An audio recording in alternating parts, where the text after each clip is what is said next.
your favorite uncle on the net, Black Italian himself. From me to you, I'm saying pronto buonasera. Ma'al. How to greet in that language? Why did I forget how to greet in Arabic? Okay, never mind. Okay, we're back with our series 40 languages, 40 cultures in 40 days. Today we are on the motherland where everything began, because I've seen in a number of cases that most of the things that we've actually learned about point back into Africa. So today we are in the motherland, we are in Africa, and we are going to look at one of the tribes that they've ever actually blessed us in the continent of Africa, which is the Nubia or the Nubian language. So we'll take a look at the Nubian language, their origin, their culture, their religion, genetics, etymology, history, a number of things that we're going to look at as far as the Nubia is concerned. But currently, the total population of the Nubian people is about 5 million plus people, with 167,831, according to census, in Sudan, and also some are found in Egypt or south of Egypt. So without further ado, let's get right to it. Now, the Nubians are the ethnic group indigenous to the Nubia region, which is now in the northern Sudan and southern Egypt. Now, they originated from the early inhabitants of the Central Nile Valley, believed to be one of the earliest cradles of civilization. In the southern valley of Egypt, Nubians differ culturally and ethnically from the Egyptian, although they are intermarried with them and other ethnic groups, especially Arabs. They speak the Nilo-Saharan Nubian languages as a mother tongue, part of the northern Eastern Sudanic languages, and Arab as the second language. Now, Neolithic settlements have been found in the central Nubian region dating back to 7,000 BC, with what I have believed to be the oldest settlements in the central Nile Valley. Parts of the Nubia, particularly the lower Nubia, were at times a part of the ancient pharaohic Egypt, and at other times a rival state representing part of the Meru or the kingdom of Kush. By the 25th dynasty, 744 BC to 656 BC, all of Egypt was united with Nubia, extending down to what is now Khartoum. However, in 656 BC, the native 26th dynasty regained control of Egypt as warriors. The ancient Nubians were famous for their skill in precision with the bow and arrow. In the mid-80s, the Nubians converted to Christianity and established three kingdoms. That is Nobatia in the north, Mokiria in the center, and then Alodia in the south. They then converted to Islam during the Islamization of the southern region. Now, today Nubians in Egypt primarily lived in southern Egypt, especially in Ombo and Nas al-Nuba Arabic, North Aswan, and the large cities such as Cairo, while Sudanese Nubians live in North Sudan, particularly in the region between the Wadi Hafa on the Egypt-Sudan border and Al-Daba. Now, some Nubians were forcibly moved to Kashim el-Giba and Nou Haifa upon the construction of the High Dam in Egypt, which flooded their ancestral land. Additionally, a group known as the Midob lived in northern Darfur, a group named the Begit in the central Darfur, and a several group known as the Hill Nubians who lived in northern Kordofan in Hazara, and a few villagers in the northern Nuba Mountains in South Kordofan state. Now, while I'm on this, there's actually something here, a nuance that actually popped up here. as far as the Nubian concern. It said, today Nubians in Egypt primarily live in southern Egypt, especially in Ombo. Now, some of the Nguni people, Abangoni, who lives in South Africa, like myself, are known as Abambo. Particularly, the Mkhize clan are known as Abambo because they are from Embo. They are from Embo, which is the lake up in the north of Africa. So that's where they came from, and actually traveled all the way down to the south and ended up in South Africa because there was the ocean, Indian Ocean, and also the Atlantic Ocean if you're going to the west. So there was no way that they could go further down Africa. So actually my roots personally trace back to the Nubian culture. So I'm very, very pleased today that I'm actually speaking about the Nubian culture because it's part of where I come from. Now I wanted to actually make that point so that everybody in South Africa would actually get across this video, especially the Mkhize ones. Abasembo should know that they actually derive from the Nubian people, original Nubians, black like myself.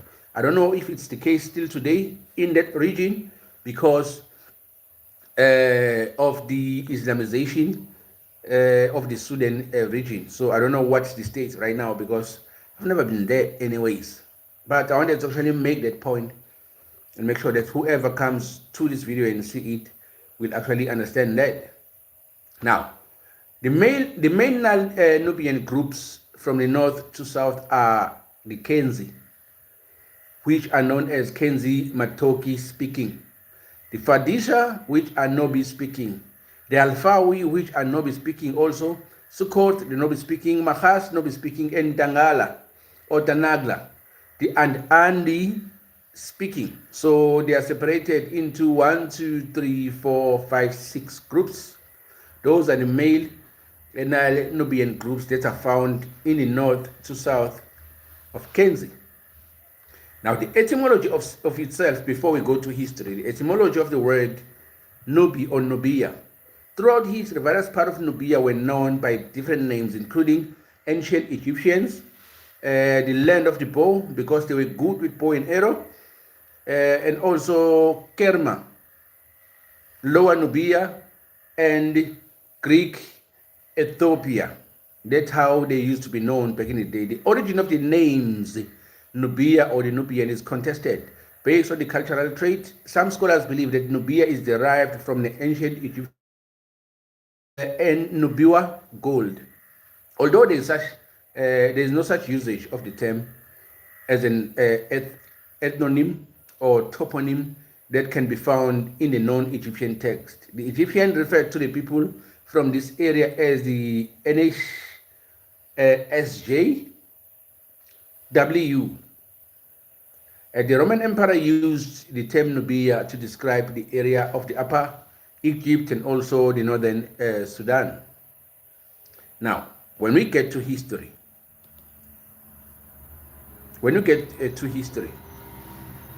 it is said the prehistory of Nubia date back to the Paleolithic around 300,000 years ago. So by about 6000 BC, peoples in the region had developed in agricultural economy. In their history, they adopted the Egyptian hieroglyphic system. Ancient history in Nubia is categorized according to the following periods. A group culture, which is 3700 to 280 BC. Then a C group culture, which is 2300 BC to 1600 BC. Then Kema culture, which is 2500 BC to 1500 BC. The Nubian contemporaries of the New Kingdom, which is 1550 to 1069 BC. The 25th dynasty, which is 1000 BC to 653 BC. The Nembata, which is from 1000 BC to 275 BC. Mero, 275 BC, which is arguably it doesn't make sense because it goes back to about 250 AD. What am I saying? Sorry. Then the Makura, which is 2040 to 1317 AD, then Nobatia, which is 2050 to 750 AD, and Alodia, which is 600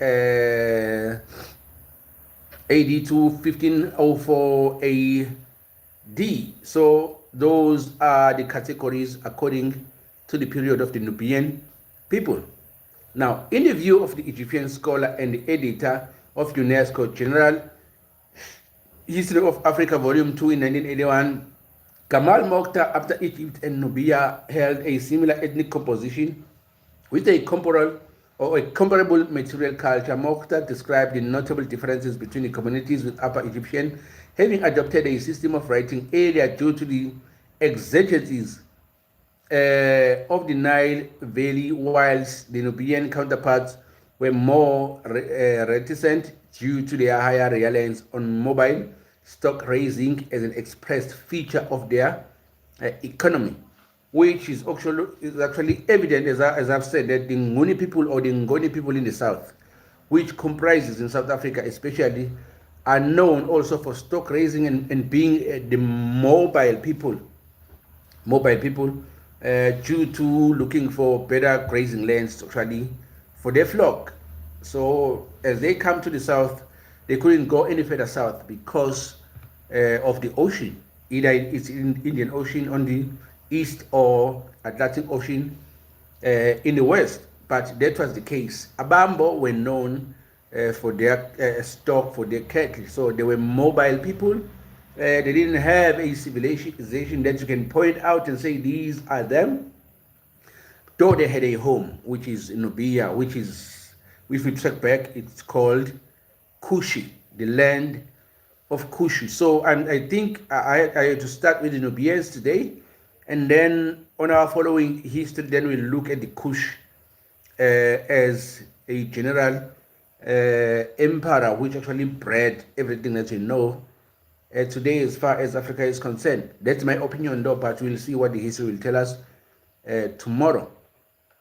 Now, archaeological evidence has attested that population settlements occurred in Nubia as early as the late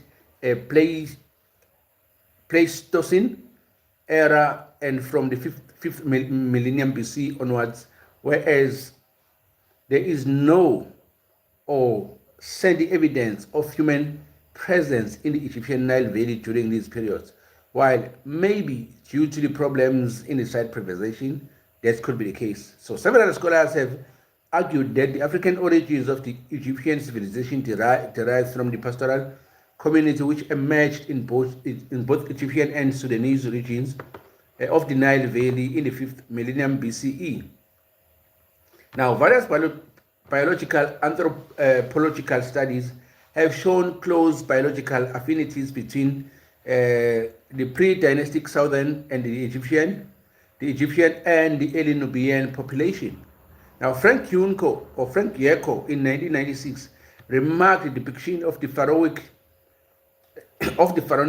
iconography, such as the royal crowns, Horus falcons, and victory scenes were concentrated in the Upper Egyptians, Nekada culture, and a group lower Nubia. He further elaborated that Egyptian writing arose from the Akkadian Upper Egypt and a group lower Nubia, and not in the Delta cultures where the direct Western Asians contact was made, which further vitiate the Mesopotamian influence argument.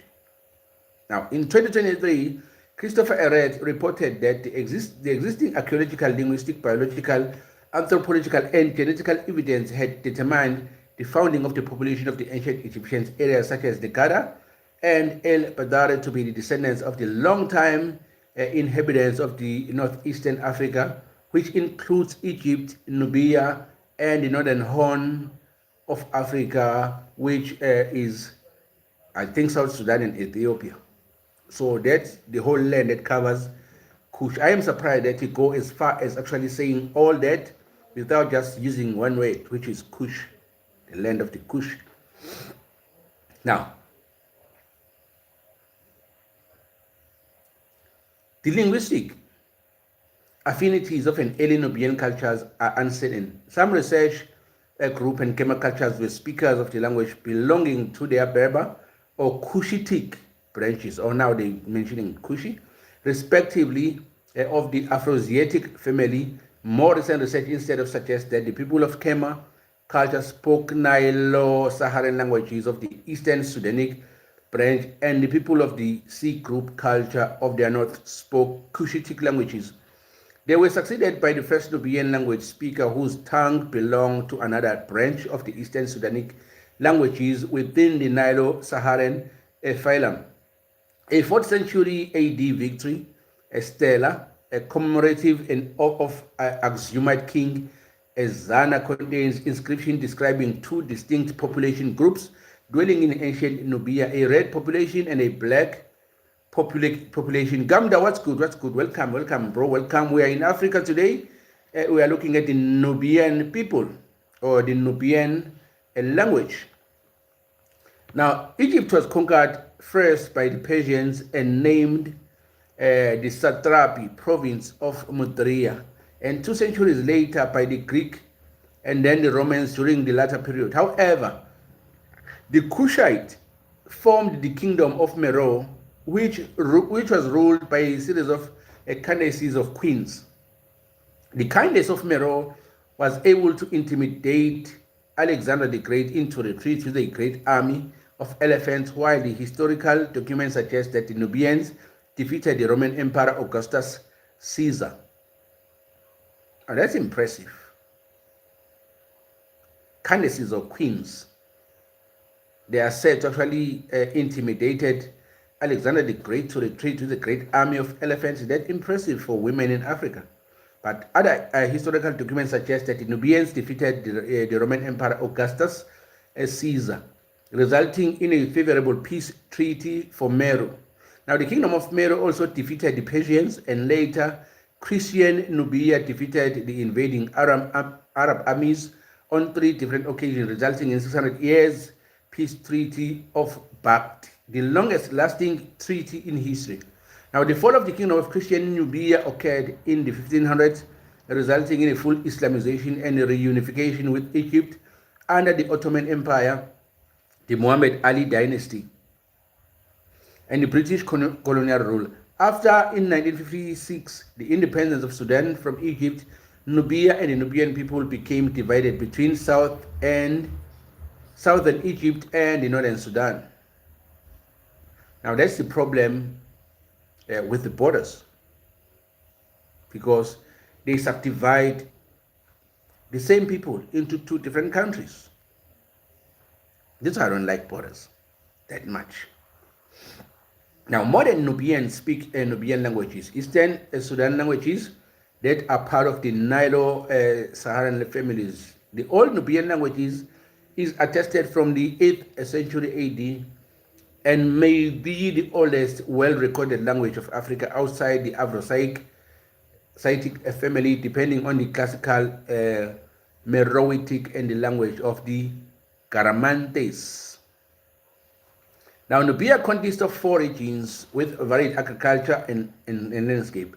The Nile River and its valley were found in the north and the central part of Nubia, allowing farming using irrigation. The Western Sudan had a mixture of peasants, agriculture, and nomadism. Eastern Sudan had primarily nomadism with a few areas of irrigation and agriculture. Finally, there was a fertile pastoral region of the south where Nubia's large agricultural communities were located. Nubia was dominated by kings from the clans that controlled the gold mines, traded exotic goods from the parts of Africa, ivory animals that include elephants and rhinos, etc., passed to Egypt through Nubia. That's a trade from Africa to the north. I love you in the ways unspoken. In silence I choose to keep. My heart will break, so yours stay unbroken. A shallow smile, a wound too deep. What's good, Johnny? Welcome to Nevertheless Commentaries. Thank you for blessing us again with a beautiful stanza. Let me read that again. I love you in the ways unspoken. In silence, I choose to keep my heart. Okay, let me read this correctly. I love you in the ways unspoken. In silence, I choose to keep. In silence is I choose to keep. My heart will break, so yours stand broken. A shallow smile, a wound too deep. That's so deep, bro. That's so deep, bro. That's so deep. It's so deep. But I can sum this up in saying true love hurts. True love hurts because true love do sacrifice. So what you wrote there depict a beautiful picture of a love that hurts, a love that sacrifice. Thank you, Johnny, for that stanza. Bless you, my brother. Bless you, bro. Now, when we go to the language, we are on the Nubians. Those who are just joining us, this is 40 days of 40 cultures and 40 languages. So today we were in day 10. We're looking at the Nubian culture or Nubian people or Nubian language. Now, modern Nubians speak Nubian languages. They belong to the Eastern Sudanic branch of the Nilo-Saharan phylum, but there is some uncertainty regarding the classification of the languages spoken in Nubia in antiquity. There is some evidence that Cushitic languages were spoken in parts of lower northern Nubia, an ancient region which straddles the present-day southern Egypt and the northern Sudan, and the Eastern Sudanic languages were spoken in the upper and the central Nubia before the spread of the Eastern Sudanic languages even further north into the lower Nubia. Now, I've said that Kushia or Kush is one of the older kingdoms in Africa, which probably gave birth to what we know as Egypt and also Nubia and probably Ethiopia. I'm so happy today as Pakistan defeated Australia by an impressive margin. I'll check that out, Johnny. I didn't know, but congratulations to the Pakistani. I think it was a well-deserved, but we'll check out what really happened when we break down the sports. Thank you for bringing that up. We'll definitely congratulations to you all. Thank you for that. Now, since tomorrow we are checking out the Kush emperor. Now, probably we'll check at the language or Cushitic language. What do we mean by Cushitic language? A Cushitic language or Cushitic languages are a branch of the Afroasiatic language family. They are spoken primarily in the Horn of Africa, with the minority speaking Kushite languages to the north of the Egypt and Sudan, and to the south in Kenya and Tanzania. As of 2012, Cushitic languages are over 1 million speakers. So there are more and more less people who actually speak these Cushitic languages. But if they are found in the places like Tanzania, like Kenya, like South Sudan, North Sudan, Egypt, I think if you go to those areas, if you really want to learn the Cushitic languages, I think you would go there and actually learn something as far as that is concerned. But we'll check Kushia tomorrow. Now, aha agpo samash ahya may neyek kia lika haito may apko dunia ka sabse bara insan man jonga sipo yan lekin ma jay pada hai ten tum ye nahi pa pao hai. Bro, I have no idea what you just said there. I have no idea. Can you please translate it? Please, man, please translate it. Okay. Peter Brand, we are on the language now, we're down to the history. Peter Brand, 1981, and the Marian Becker's just 2000 suggest that the ancient people of the Sea Group and Khmer civilization spoke Afroasiatic languages of Berber and Cushitic branches, respectively. They propose that the Nilo-Saharan Nubic languages today contains a number of key pastoralism relating loanword that are of a Berber or a Proto-Highland East Cushitic languages, including the terms of sheep, goat skin, hen, cock, livestock, enclosure, buttermilk. This in turn is interpreted to suggest that the C group and Kema population who inhabited the Nile Valley immediately before the arrival of the first Nubian speakers spoke Afroasiatic languages. I know, bro, that's my mother tongue, Urdu.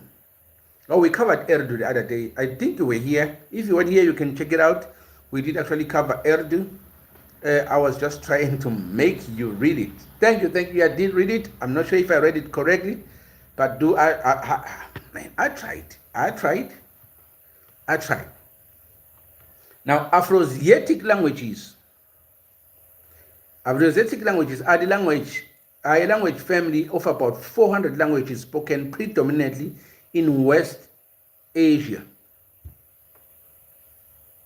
Afroasiatic language, but they are spoken in West Asia. It makes sense in West Asia, North Africa, and in the Horn of Africa, and part of the Sahara and Sahel. Over 500 million people are native speakers of the Afroasiatic, constituting the fourth largest language in the world. Now, this always pushes us back to the boiling pot, which is the Middle East, northern parts of Africa, Eastern Asia, and Western Europe. Eastern Europe and Western Asia. So, but that's where actually everything began and then dispersed to the ends of the earth.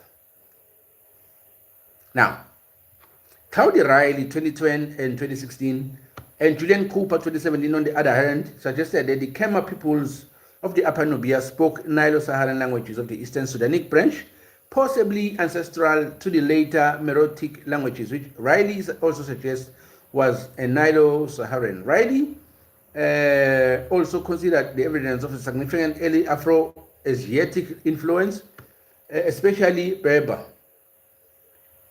on Nubic to be weak and were present more likely due to the borrowed loanwords than substrata, and considers evidence of the substratal influence in the Nubian from an early, now extinct Eastern Sudanic language to be stronger.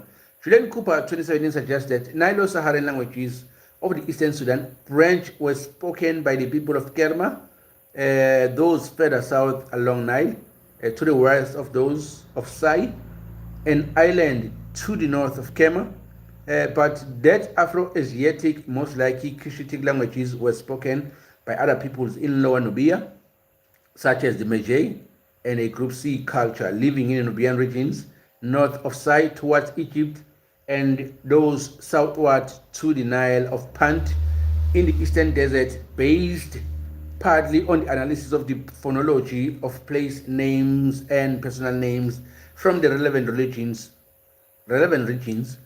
preserved in ancient texts. He argues that the term Kush or Irem, ancient names of Kema and the region south of it respectively, in the Egyptian text displays the traits typically of the Eastern Sudanic languages, while those from further north in Lower Nubia and east are more typical of the Afro-Asiatic family. Noting the Irem list also provides a similar inventory of Kush or to Kush, placing this family in the Eastern Sudanic zone. The Irem Kush list are distinctive from the Wawat, Magi, Punt, and the Western list, which provide sound typical Afro-Asiatic languages. Now, it is also uncertain to which language family the ancient Meroitic language is related. Kester suggests that the Meroitic, likely Egyptian language, belongs to the Afroasiatic or Afroasiatic family. She bases this on a sound inventory and phonotactics, which she argues are similar to those of the Afroasiatic languages and dissimilar from those of the Nilo-Saharan languages.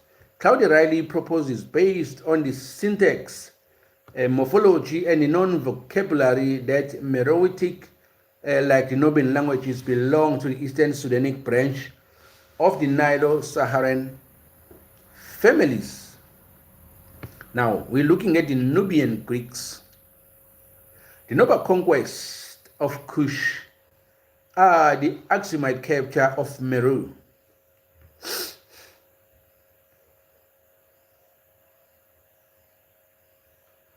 Okay, let's move. Now, the kingdom of Kush persisted as a major regional power until the 4th century AD, when it weakened and disintegrated amid worsening climatic conditions, internal rebellions, and foreign invasion, notably the Nuba people, who introduced the Nubian languages and gave their name to the Nubia itself. Nuba is a term found in a number of historical sources discussing the ancient and medieval Nubia. Its exact meaning of the uncertain, with ancient sources themselves seeming confused about the region of the south of Egypt. Most likely it refers to two separate groups, the Nuba people, or a people from the southeast of the Nuba Saharan region. Now, while the Kushites were occupied by the war in the Nuba and the Blemish, the Aksumites took the opportunity to capture Meroe and loot its gold. Now, who were Aksumites? The Aksumites. Now this thing is sleeping, it's not showing me the information I want on time. The kingdom of Aksum, or the Aksumite Empire, was a kingdom in East Africa, South Arabia, from the classical antiquity to the Middle Ages, based in what is now northern Ethiopia and Eritrea, and spanning present Djibouti, Sudan, and Yemen, emerging from the earlier DMT civilization. Now, these Aksumites took the opportunity to capture Meroe because the Kushites were occupied in battles and lost its gold. Now, the Negus Ezana then took the title King Ethiopia, or King of Ethiopia. That is Negus Ezana. Negus is the word for the king in the Ethiopian Semitic languages, and a title which is usually bestowed upon a regional ruler by Negusa, Nagas, king or kings, king of kings. In pre-1974 Ethiopia, the Negus is referred to an al-Najashi in Islamic tradition. Now, Negus Ezana. Ezana was the ruler of the kingdom of Aksum.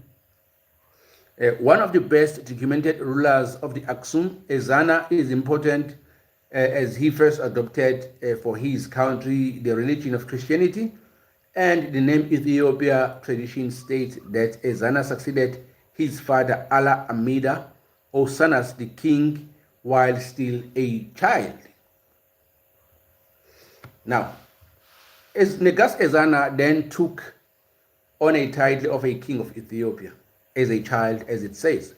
Now, a practice which would last into a modern period and was recorded in inscriptions found in both Aksum and Meru. Although the Aksumite presence was likely short-lived, it promoted the dissolution of the Kushite kingdom into three polites of Nobatia, Makuria, and Alodia. The kingdom of Alodia subsequently gained control of the southern territory of the former Meroitic Empire, including parts of Eritrea. Now, the Aksumite Empire of Ethiopia, the kingdom of Aksum, or the Aksumite Empire of Ethiopia, engaged in a series of invasions that culminated in the capture of the Nubian capital of Meroe in the middle of the 4th century AD, signaling the end of the independent Nubian pagan kingdoms. The Aksumite then sent missionaries to Nubia to establish a similar Syrian-based Christianity like in Ethiopia, but were competing with Egyptian-based Christianity, who were eventually established in the authority of the Coptic Church in the area and founded new Nubian Christian kingdoms such as Nobatia, Alodia, and Makuria. What was a Coptic Church? Now, the Coptic Orthodox Church, also known as the Coptic Orthodox Patriarchy of Alexandria, is an Oriental Orthodox Christian church based in Egypt. The head of the church and the see of Alexandria is the Pope of Alexandria, on the Holy Apostolic See of Saint Mark, who carries the title, etc., etc. But we checked the Holy See when we was looking at the language of Italy, or the Italian language. Now, the tribal nomads like Beja, Efa, Saho managed to remain autonomous due to their uncentralized nomadic nature. These tribal peoples would sporadically inflict attacks and raid on Aksumite communities. The Beja nomads eventually Hellenized and integrated into the Nubia Greek society that had already been present in Lower Nubia for 3 centuries. Now, Nubia Greek society. Nubia Greek culture followed the pattern of the Egyptian Greek. The Byzantine Greek civilization expressed in the Nubian Greek art and Nubian Greek literature. The earliest attestation of Nubian Greek literature comes from the 5th century. The Nubian Greek languages resembles the Egyptian and the Byzantine Greek. It serves as a lingua franca through the Nubia kingdoms and had creolized form of trade among the different peoples in Nubia. Now, Nubia Greek was unique in that it adopted many words from the Coptic Egyptians and the Nubians. Nubian Greek syntax also evolved to establish a fixed word order. The following examples of the Nubian Greek language. Can I read that? Atok, Ektik, Ayer, Pasinei, Mik, Miker, Prioro, Pasiaye, Noibak, Apoya, Hakpo, Otok, Ewotik. The meaning is read from right to left, and I'm reading from this side to that side. That's why it ain't make no sense. Let me read like how they read. Makmo Apowa, Nuwopok, Puatik, Leopio, Mawas, Buaneo, Yenoka, Vitona, Autok. I have no idea what that means. But this is the great king Moses Georgios, the king of Nobatia, Alodia, Mukiria. Yo. Things can be hidden in plain sight with just a language, a different language that you cannot understand while reading. Let me the kid. What's good? Let me the king. Let me the kid, man. It's been days since I've seen you, bro. High school started, so I cannot be on the live every time. Okay, I understand, bro. I understand. I need to get those good grades, bro. I understand. I really understand. You and your bro, you cannot be with us all the time, but keep on studying and get those good grades at the end of the year, bro. And then we'll be breaking about y'all that you actually gotten some good grades. But thank you for showing up and actually actually make us know about that. Yes, so my mom takes my phone, but on Friday she gives it to me. But tomorrow is not school, so I'm not going to have a great day, and I need to go to study, bro, study a lot. So that you'll have some free time over the weekend to actually play around with other things. You can study, bro. I really commend that. I've been speaking for 40 minutes now. Let me drink some water a little bit.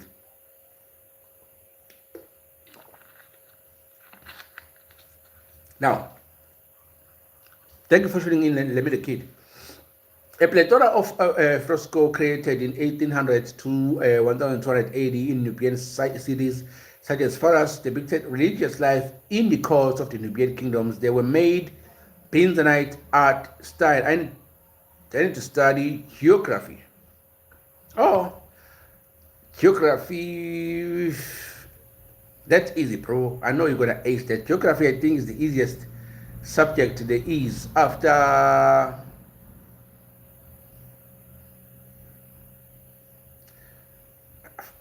I forgot what this other easy subjects that you all have today in school. Afrikaans is a little bit tricky, so you need to focus. Make sure you pass, bro. Make sure you pass. and history. Yeah, that's a lot, bro. That's a lot. You'll need all the time you have. So when you actually have studied enough and you want to relax, you can check out our videos and our content. You are free to do so. But study, study, study, study. I really, really commend that because we need you all to actually have a brighter future in tomorrow. Now, natural science and technology. You don't do math and science. What is the Byzantine art? Can I contact you on WhatsApp? Yeah, not a problem, bro, but I won't reply now. Probably I will reply after I'm done actually streaming because I'm using the same phone streaming. But you can actually send me a text on WhatsApp, then I'll check it out and actually respond to you. Thanks for asking. Now, the Byzantine art comprises of the body of artistic products of the Eastern Roman Empire, as well as the nations and states that inherited cultural from the emperor through the empire, though the empire itself emerged from the decline of the Western Rome and lasted until the fall of the Constantinople in 1453. Now, how is a Roman Empire be the one who depicts the religious life of the African courts in the Nubian kingdom and not the Nubian themselves? Oh, okay, let me hold it right there. Now, the Nubian Greek titles and government styles in Nubian kingdoms were based on Byzantine models, even with the Islamic encroachment and influence into Nubian territory. The Nubian Greeks saw in Constantinople as their spiritual home. Constantinople, what is that? Constantinople was a historical city located in the Bosporus, which served as the capital city of the Roman, Byzantine, Latin, and Ottoman emperors between its consecration in 330 AD and the formal abolition of the Ottoman Sultanate in 1922. Constantinople was founded in 324 AD. Now, the Nubians, almost in the middle of Africa, in the eastern part,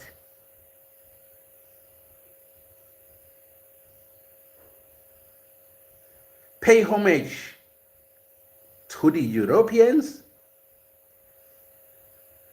as early as 800 AD. It's like 1,200 years ago. How did that happen? I wonder. Now, the descendants of the ancient Nubians still inhabit the general area of what was ancient Nubia. They currently live in what is called Old Nubia, mainly located in modern Egypt and Sudan.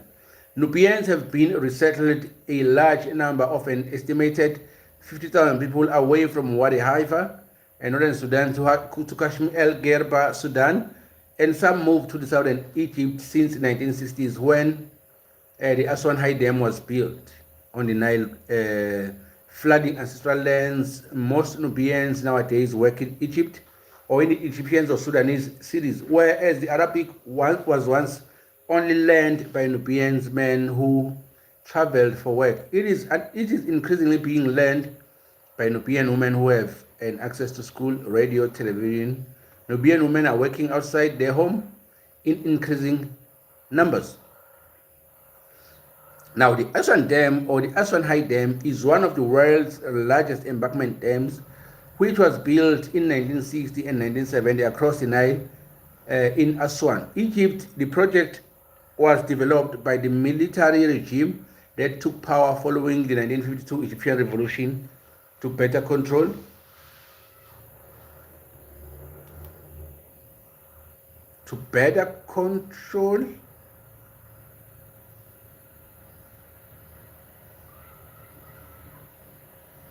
flooding.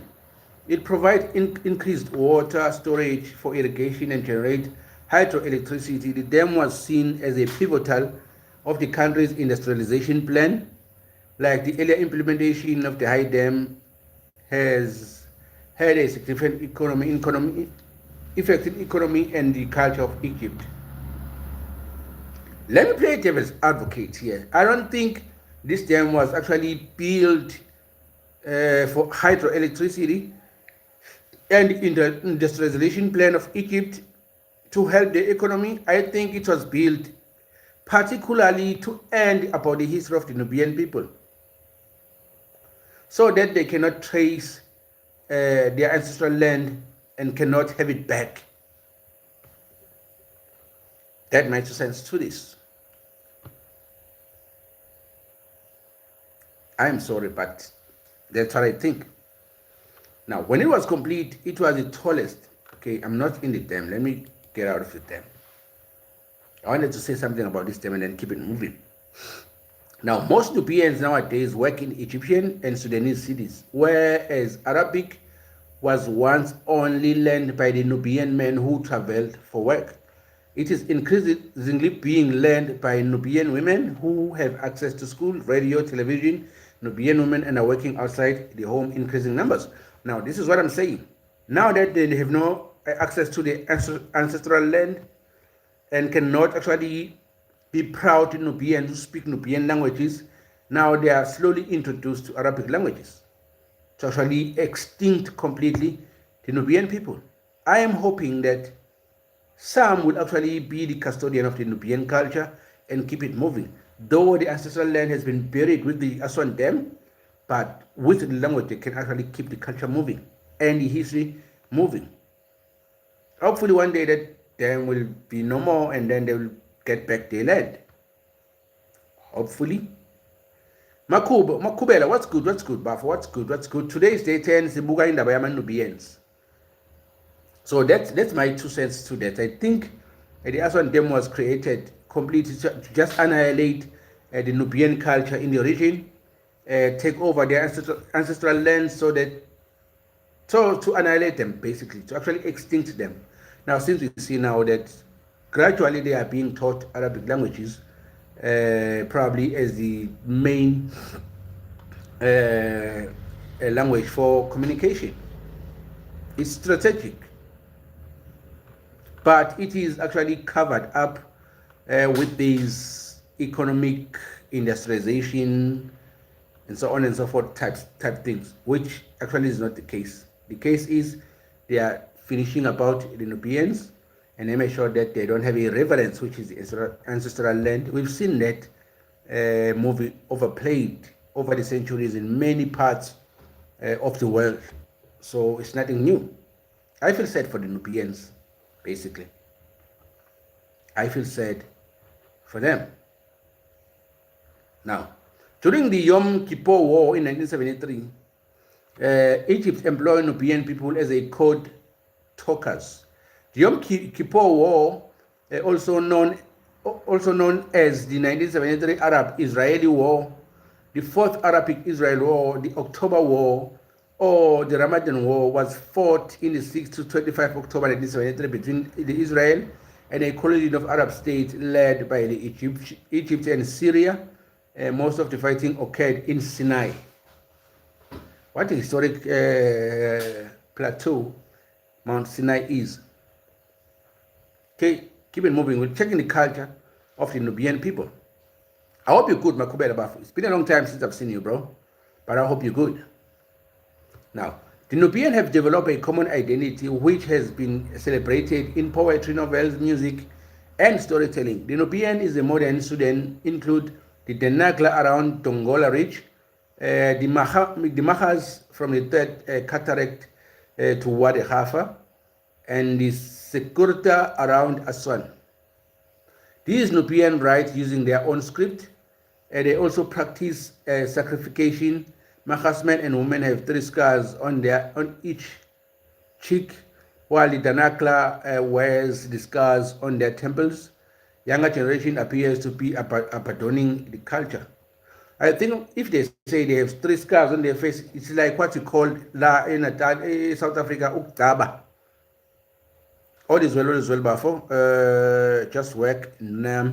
Okay, I get it, bro. I get it. Work is work, bro. Work is work. And sometimes we get too tired to actually have time for other things. But we need to rest and actually be regenerated for the next day to actually continue working. It's work all the time. Now, the Nubia ancient culture development was influenced by its geography.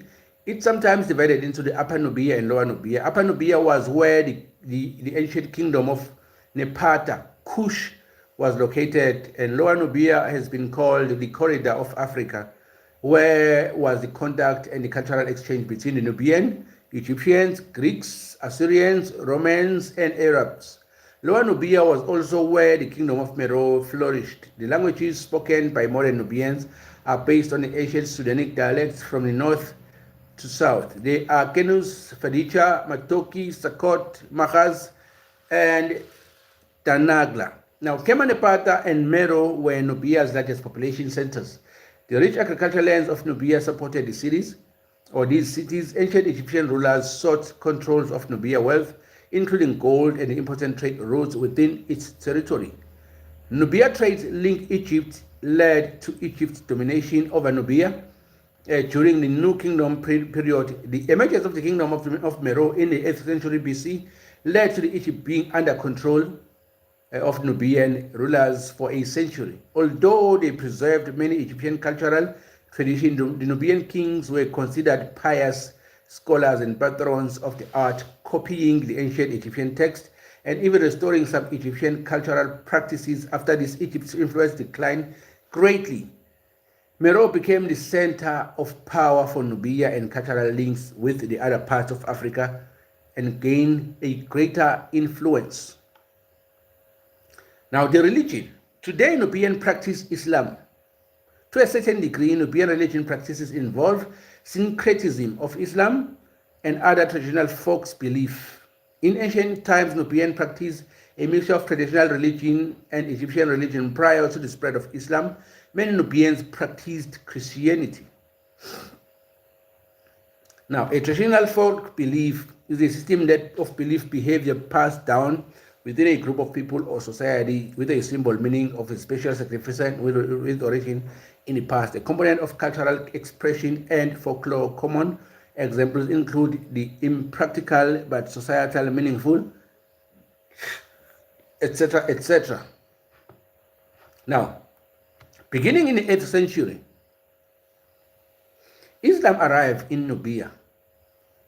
Though Christians and Muslims, primarily Arab merchants at this period, may have lived peacefully together, Arab armies often invaded Christian Nubian kingdoms. An example of this being Mercuria, where the 651 an Arab army invaded but was repulsed, and a treaty known as the Pact was signed, preventing further Arab invasion in exchange of 360 slaves each year. Oh, who were the slaves? The Pact was a treaty between the Christian state of Mercuria and the new Muslim rulers of Egypt in the 7th century, lasting almost 700 years. It is by some measures the longest lasting treaty in history. The name comes from a Coptic language term, Barta, or Greco-Roman term, Pact. Now, notably, the Pact required Nubians to maintain a mosque for Muslim visitors and residents. Oh.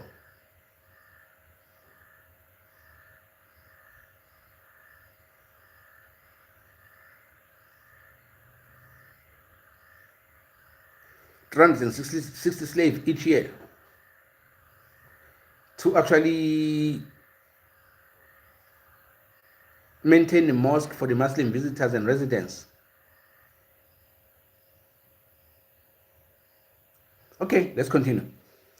This, and with the following Ottoman occupation of the Lower Nubia in 1560s, led the kingdom and Christianity of Nubia society to disappear.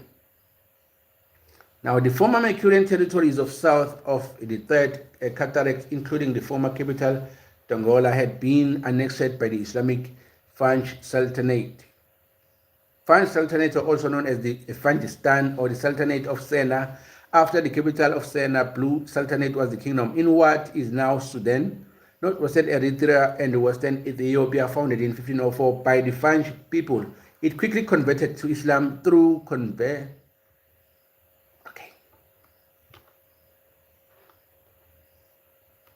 the Christian disappeared. That's all that's where we're at around 1560s. And the Nubian society also disappeared. Then the Arabs took over. That's in 1500. The former Mercurian territories of south of the Third Cataract, including the former capital Dongola, has been annexed by the Islamic Fundi Sultanate by the early 16th century. Over time, the Nubians gradually converted to Islam, beginning with the Nubian elite. Islam was mainly spread via Sufi preachers that settled in Nubia in the late 14th century onwards. By the 16th century, most of the Nubians were Muslim. Ancient Nabata was an important religious center of Nubia. It was the location of Gebel Pakal, a massive sandstone hill resembling a rearing cobra in the eyes of an ancient inhabitant. Egyptian priests declared it to be the home of the ancient deity Amun. Now, further enhancing Nabata as an ancient religious site, what is Amun? Amun was a major ancient Egyptian deity who appears as a member of the Hermopolitan Og Dowad. Amun was attested from the Old Kingdom together with his wife Amunet. His oracle is Siwa Oasis, located in the western Egypt near the Libyan desert, remained the only oracle of Amun. I didn't actually read all this because it's important. Ra Amun, the Book of the Dead. I remember, Makubi, you studied this in school, so you are familiar with all this I'm reading right now. Now, Amun Ra. It's the god of death, the same god that I actually posted, I think, 3 weeks ago. Now, Amun was a major Egyptian deity who appears as a member of the Homopolitan Octod. Amun was attested from the Old Kingdom together with his wife Amunet. His oracle, Siwa Oaz, is located in western Egypt near Libyan desert, remained the only oracle of the Amun throughout. With the 11th dynasty, the 21st century BC, Amun rose to the position of a patron deity of Thebes by replacing Montu. By replacing Umuntu, basically. Muntu was a falcon god of war in the ancient Egyptian religion, an embodiment of the conquering vitality of the pharaoh. He was particularly worshipped in Upper Egypt and also the districts of the Thebes. Now, initially, the 8 deities of the Hermopolite creation myth, his worship expanded after the rebellion of the Thebes against the Hyksos, and with the rule of the Akhmose in the 16th century BC. Amun acquired national importance, expressed in the fusion of the sun god Ra as Amun Ra, alternatively spelled as Amun Ra or Amun Re. On his own, he was also thought to be the king of the gods. So Amun Ra retained in the importance of the Egyptian pantheology throughout the New Kingdom, with the exception of the Atenisi heresy. Akhenaten, Amun Ra is in this period, 16th to 11th century BC, held the position of the transcendental, self-created creator deity par excellence. He was the champion of the poor or troubled, central to personal piety with Osiris. Amun Ra is the most widely recorded of the Egyptian gods. Sounds like Jehovah of the Judaism, or Adonai or Elohim of the Judaism, or God of the Christianity. That sounds like that. If they say he held a position of transcendental, self-created creator deity, personal piety, I think that's actually describe what you know as the God of Christianity, or what the Judaism is known him for, Elohim or Adonai. I think that's what actually Amun Ra is to the Egyptian. Now, as a chief deity of the Egyptian Empire, Amun-Ra also became worshipped outside Egypt according to the testimony of the ancient Greek historiographers. Libya and Nubia as Zeus Ammon and Jupiter Ammon. He came to be identified with Zeus in Greece and Jupiter in Rome. I remember there was a time where I think it was Paul, during the Christian era, it was Paul and Philip who were preaching somewhere in Rome or in Greece. And they brought in cows for sacrifice because they said the gods are walking before them, which is Zeus Ammon and Jupiter. So they bring on cows to actually slaughter, the bulls actually slaughter, because they were witnessing gods walking amongst them. And then the Bible records that Paul actually told them off that we are humans like you are. We are humans like you are. We are not gods. So this Zeus Ammon and Jupiter Ammon reminds me of that particular passage of scripture in the history of the Christianity, which is the book of Acts, or the Acts of the Apostles. Okay, back to what we are about, which is the Nubians. Now,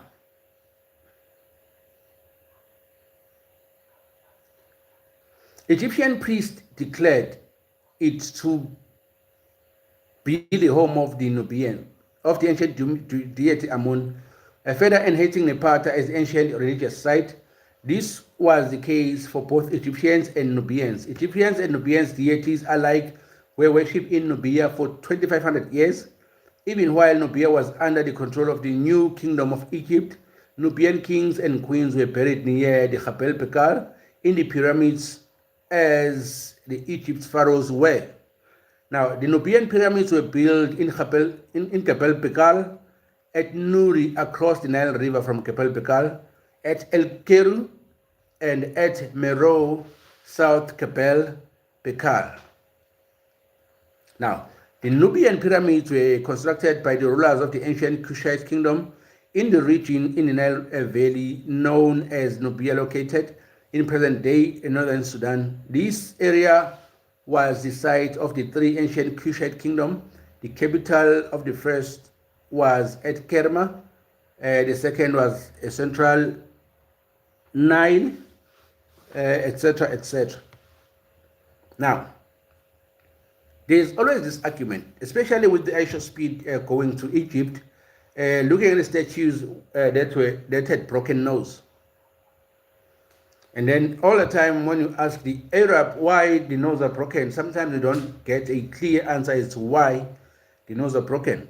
But the truth of the matter is, Kushite, or the people of Kush, built these pyramids. And the people of Kush and the Nubians are black people. Not the people who occupy those areas today. A total different race of people built those pyramids. So to erase the history of those pyramids, they took off their nose to actually try and hide the identity. So also, if you go to Sudan right now, at least there's a resemblance of black people in Sudan, but the pyramids there that are built there also prove that since it's still traces of black people, it shows that the history of the pyramids actually were constructed by black people. How they constructed them, we do not know, and we have no idea how they constructed them, because the history was lost. And the last part of history that we have was actually buried under the Aswal Dam in Egypt, which is the ancestral land of the Nubian people. So the history is getting erased each and every day. So we will never, ever find out how these pyramids were constructed, because the history is changed and it's getting erased every day, and people are being extinct. As you've read that the Nubian people are now being taught the Arabic language. The the fewer that are still there are now being taught the Arab language, which is actually finishing off the work that has been in progress for centuries. They want to change history. Yeah, it looks like they are succeeding, bro, in that aspect. It seems like they are succeeding in that aspect. Now,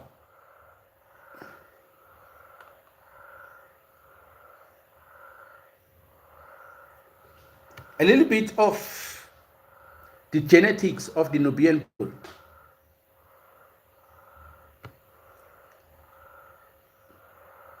Babika Skebusht and Hassam revealed that individuals from the northern Sudan clustered with those from Egypt, while individuals from South Sudan clustered with those from Karamoja, which is Uganda. They conclude that the similarity of the Nubian and the Egyptian population suggests that migration potentially by direction occurred along the Nile River Valley, which is consistent of the historical evidence for long-term interaction between the Egypt and Nubia.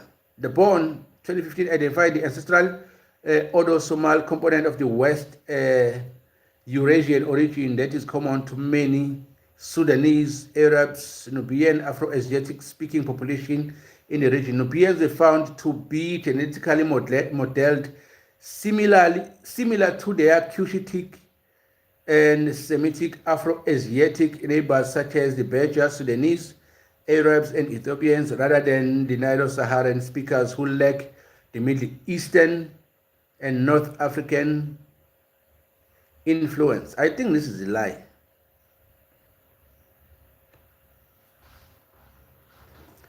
I think this is a lie.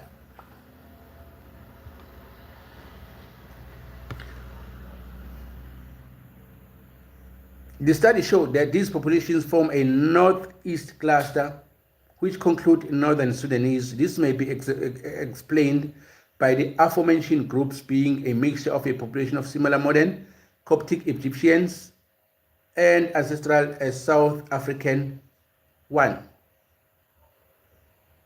Now, Sarak in 2015 analyzed the DNA of a Christian period inhabitant Kulunbarti in northern Nubia near Egyptian border. They found that the individual was most closely related to the Middle Eastern population, further excavating to earlier Christian period in 550 AD and to 880 cemeteries in Kulunbarti, one located on the mainland and the other on the island, reveal the existence of two ancestrally and socio-economically distinct local population.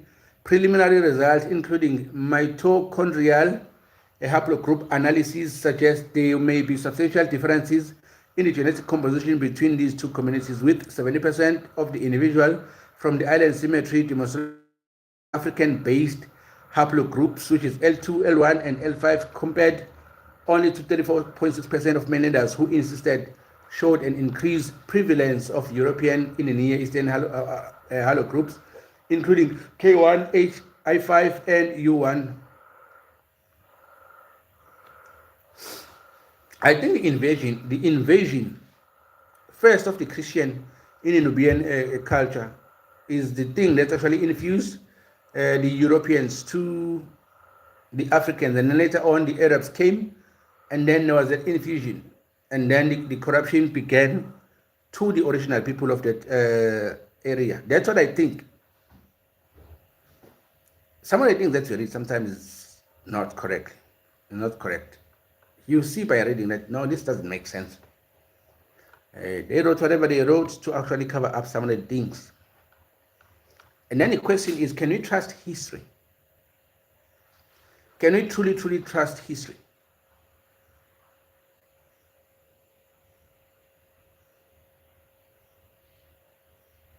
Because if you look at Christianity, it arrived in Nubia in 650 BC. 650 AD, I mean. That's like 620 years after Christ's death or ascension to heaven.